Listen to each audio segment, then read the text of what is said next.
Vila Art në Drilon është e para e ndërtuar në pikën turistike të Pogradecit, me një histori që lidhet ngushtë me figurën e diktatorit Enver Hoxha.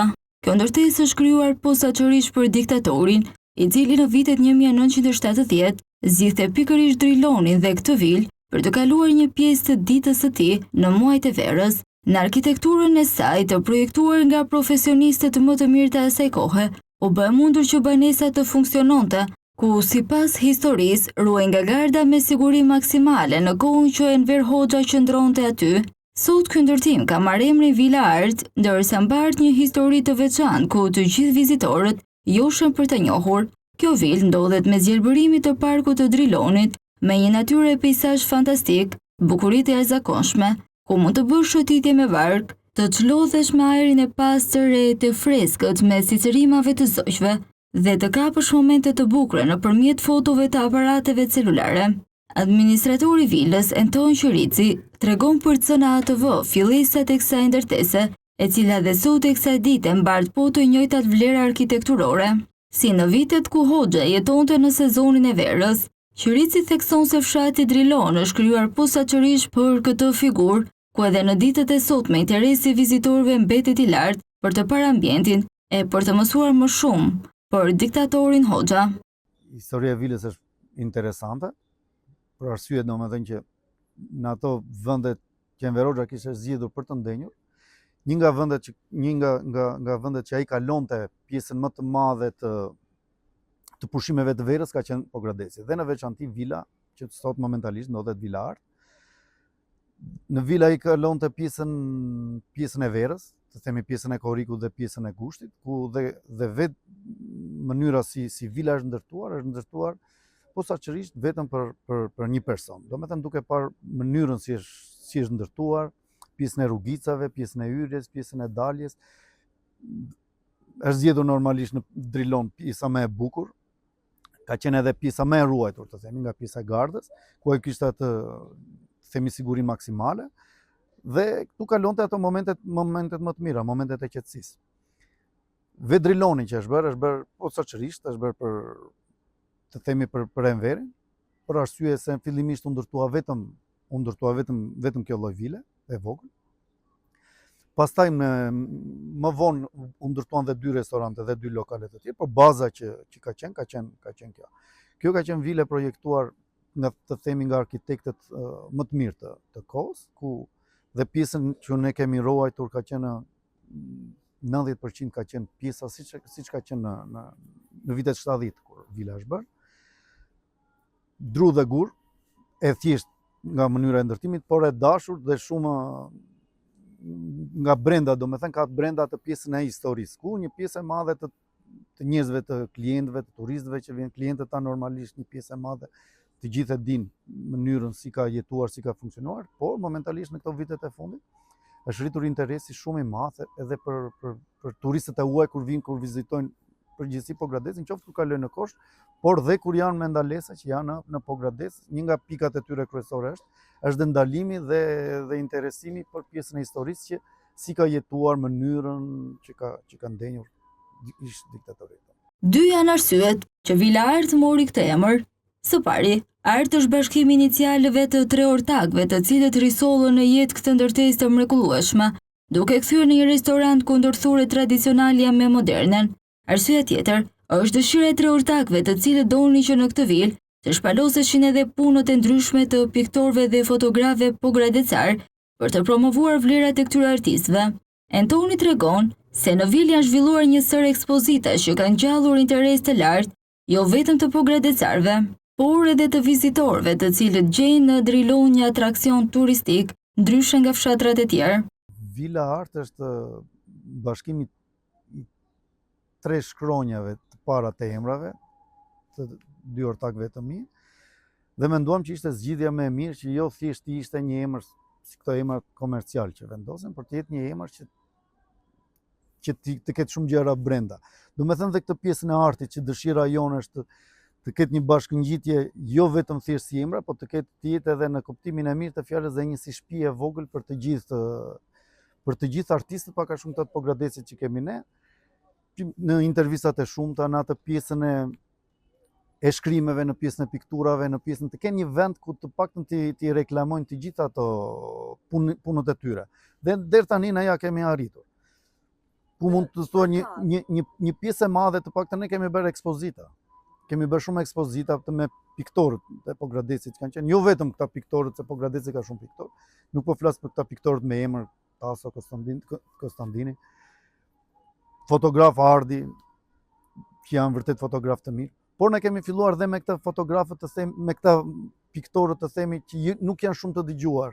Ju krijojmë një mundësi atyre që të shpalosin punët e tyre, që të kenë dhe ata një vend ku të tregojnë punët dhe të ndjehen, të kenë një vend që të ndjehen dhe ata si në shtëpinë e tyre, dhe mendoj që pak a shumë ja kemi arritur. Nëpërmjet këtij reportazhi shikuesit mund të gjejnë një sugjeri mjaft të veçantë për të kaluar disa ditë me familjen dhe miqtë e tyre. Vila Art është mundësia më e mirë ku mund të shijoni qetësinë e parkut, që për qyrisin është unikale dhe s'mund ta gjesh në asnjë vend tjetër.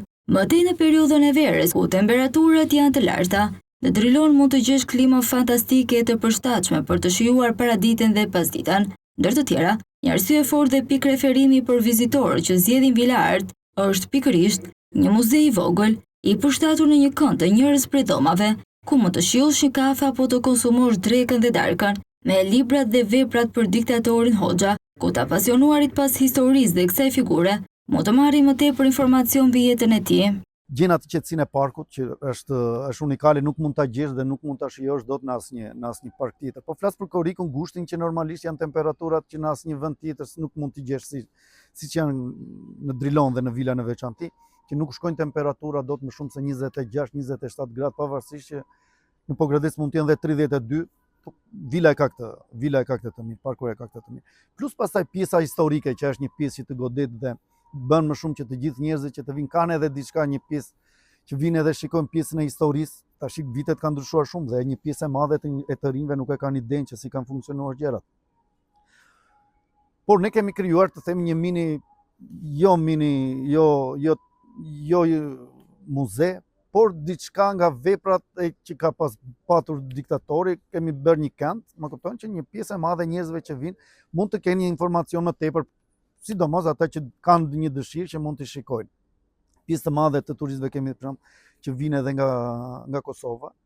Gatimet tradicionale janë çelësi kyçi i kuzhinës në Vila Art, një ndërthurje mjaft e veçantë e shijes së ushqimeve tradicionale të Pogradecit me recetat moderne, që bëjnë drekën ose darkën të larmishme e shumë të shijshme për klientët. Korani është mbreti i tavolinës, i preferuar ai shumë nga të gjithë, i gatuar në receta të ndryshme, duke nisur nga tavat e deri te recetat me lloje të ndryshme salsash. Krahas peshkut në Vila Art, klientët mund të shijojnë edhe prodhimet e mishit, të cilat shoqërohen me verën e prodhuar në vend dhe me cilësi të lartë. Administratori tregon se klientët kanë mbetur mjaft të kënaqur nga shërbimi i stafit dhe gatimet tradicionale të zonës, ndërsa më kryesorja mbetet mikpritja që ofron Pogradeci. Gatimi në Vila mund të gjejmë, domethënë, pjesën e peshkut është unikale, që normalisht neve kemi tradicionalen ton, dhe ne jemi bazuar më shumë, po bazohemi në kuzhina tradicionale. Duke kaluar atë fazën siç e kaloi dhe Shqipëria, këtë pjesën e gatimeve të huaja, po themi që tash është më se e nevojshme që ne të shpalosim atë kuzhinën vendase. Dhe ne ja kemi dalë deri në këtë moment, ne jemi shumë mirë. Pavarësisht që kemi bërë dhe një ndërthurje me gjërat pikante, gjërat më të mira që mund të kemi mbledhur, por baza janë gatimet tona, gatimet shqiptare.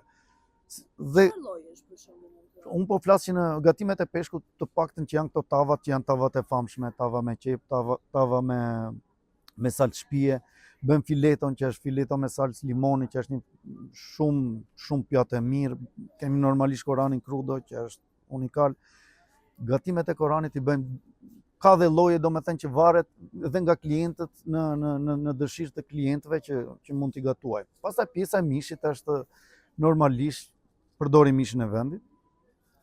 Duam të kalojmë në ai lloj turizmi dhe ne pak a shumë të gjitha gjërat që po i marrim, ne i marrim gjëra vendit, duke bërë dhe një kënd të veçantë dhe me prodhimet me sidomos me pjesën e verrave, duke i dhënë mundësi të gjithë prodhuesve, një pjesë të madhe të prodhuesve të mirë të verrave, që duam t'i kemi të gjitha.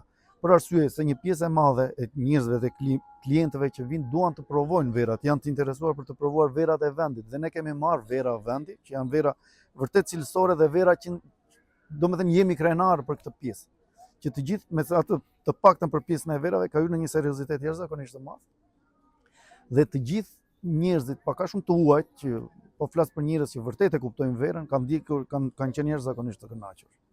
Kjo është një nga arsyet, domethënë që janë mbledhur të gjitha, mundohen të mbledhin të gjitha gjëra që njerëzit të ndihen mirë. Plus pastaj që kryesorja është mikpritja që jo vetëm ne, po gjithë Pogradeci në përgjithësi e ka këtë pjesë, edhe bën që është e pamundur, nëse dikush vjen një herë është e pamundur që mos vi dhe herë të tjera. Në 2 vitet e fundit Driloni u bë një nga fshatrat ku qeveria investoi në transformimin e tij, investim që sipas Antonit ishte mjaft pozitiv pasi fluksi turistëve është jashtëzakonisht i lartë. Tendenca vitet e fundit në zhvillimin e turizmit duket se ka ndryshuar së tepërmi, krahasuar me vitet e kaluara kur vizitorët ndaleshin në Drilon për të konsumuar një kafe, ndërsa tani ata zgjedhin të qëndrojnë më gjatë. Driloni këtë vit prezantohet tjetër Drilon, jo ai Driloni që ne e mbanim mend. Domethënë kam patur ndryshime për arsye se edhe vetë qeveria bëri një ndryshim, bëri një investim, themi jo ndryshim. Dhe ky investim është duket që është pozitiv për arsye se dhe fluksi njerëzve këtë vit ishte jashtëzakonisht i madh. Interesi i njerëzve ishte i madh dhe njerëzit e kanë dëshirën jo thjesht për kuriozitet, por e kanë pritshmërinë për të erdhur dhe herët e tjera, domethënë dhe Pogradeci, nëse Driloni kishte 2 vjet, 3 vjet, ishte në një periudhë rindërtimi dhe një pjesë e madhe e njerëzve u shkëputën, tash ne këtë vit pam rikthimin e njerëzve dhe filloi ajo stabiliteti ekonomik që themi ne, stabiliteti i njerëzve dhe u rrit dhe numri klientëve. Normalisht kjo na vë dhe ne në pozita pune të tjera që lokali duhet të funksionojë tani në moment në një tjetër lloj mënyre, se dhe fluksi njerëzve që është llogaritur për të ardhur në Drilon do jetë jashtëzakonisht i madh. Duket se bashkëpunimi mes qyteteve që përfshin qarkun juglindor po ecën më së miri në krijimin e guidave turistike, që ndihmojnë në zhvillimin e turizmit dhe promovimin e atraksioneve që ka Juglindja. Turistët vendas zën pjesë më të madhe të vizitorëve, ndërsa vjetre një rritje e lartë edhe turistëve të huaj. Fokusi kryesor i këtij bashkëpunimi mes qyteteve është vetëm për t'i bërë vizitorët të ndihen si në shtëpinë e tyre, mes rehatisë dhe qetësisë. Pjesa më e madhe normalisht janë turistët vendas, që dhe ne i kushtojmë rëndësinë e dur, por tani kanë filluar të vinë dhe turistë huaj. Domethënë nëse më përpara një pjesë e turistëve kalonin e kishin thjesht një kalesë, të themi Drilonin edhe mund pinin një kafe dhe tikin, qëndrimi në Pogradeci tash është akoma më i gjatë. Duke funksionuar jo vetëm Pogradecin, por tani turizmi po lidhet në rajon Qarku, ku ne kemi bashkëpunuar dhe me një pjesë të madhe të guidave qoftë në Pogradec, qoftë dhe në Korçë, ku kemi bërë një akordim për arsye në qoftë se turistët do shkojnë për të fitur në Korçë, pjesën e drekës e kalojnë këtu në ne. Në qoftë se mund të flenë në Pogradec, pjesën e darkës e kalojnë në Korçë edhe Anasjeltas. Domethënë turizmi po hyn në një lloj fushe që ne duhet të kombinojmë si qark me njëri tjetrin, Korça, Pogradeci, Bilishti, Erseka, që nëse njerëzit vinë këtu duhet t'ja humbushim atë ditën dhe duhet të ndihet mirë. Me nota humori Antoni vendos Pogradeci në vend të parë sa i përket historisë që ka ky qytet, duke krahasuar atë me Korçën, si 2 qytete që kanë pësuar zhvillimin më të madh turistik vitet e fundit. Duket se këto 2 qytete janë në luftë për turistët, por Pogradeci ka një tjetër aspekt më të fortë, faktin që ka afër Ohrin. Antoni thotë se janë në rrugë të mbar pasi presin e përcjellin shumë vizitorë që vinë nga Ohri dhe vendet e tjera të rajonit për të krijuar atë që quhet Versailles. Pogradeci ngelet ajo që unë për mendimin tim them nëse është ajo shprehja e bukur që thonë Korça është Paris i vogël, unë them që Pogradeci është vendi që rinte mbreti, është si Versailles, që mund të jetë shumë e bukur Korça, por pra Pogradeci ka të Versailles e vet edhe ka ndonjë mbreti, më saktë. Por që pjesa Pogradeci ka këtë që Pogradeci e thith turist. Thith turist është baza aq më tepër që edhe kemi edhe aeroportin e Ohrit. Një pjesë e madhe e guidave në Maqedoni dhe ata kanë problemin që nuk arrin dot t'i mbajnë dot turist dhe normalisht që vini sillin këtu dhe ne bëjmë atë pjesën tonë pastaj që ne i shpërndajmë në Shqipëri dhe kryesisht në Korçë. Me Korçën kemi vazhdojmë punojmë në mënyrë të mirë.